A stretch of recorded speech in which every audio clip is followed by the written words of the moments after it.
যেখানেই ঘুরতে যাই না কেন, অফবিট জায়গাগুলো ঘুরতে আমার ভীষণ শখ। তো যেখানে যাই তার আগে রিসার্চ করে যাই কোথায় অফবিট জায়গা আছে আর সবচেয়ে সুন্দর জায়গা আছে।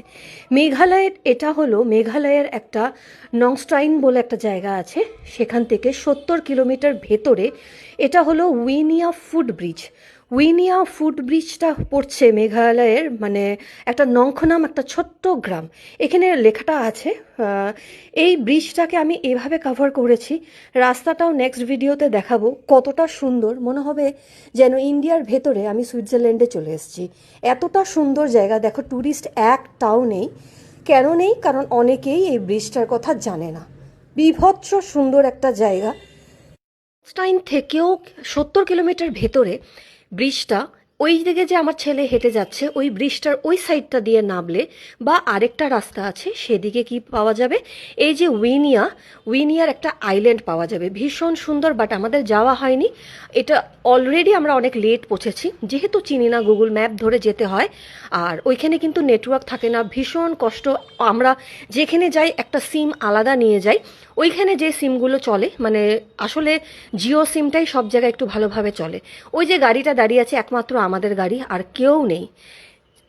মানে লোকজন না থাকার জন্য মানে জায়গাটা খুবই সুন্দর হয়েছে। আর ওইখানে কিন্তু থাকার মতো কোনো স্কোপ নেই, কারণ একটা জলের দোকান বা একটা চায়ের দোকান বা একটা খাওয়া দাওয়ার দোকান, মানুষজন লোক কিচ্ছু দেখা যায় না, দুই একটা লোকজন ছাড়া।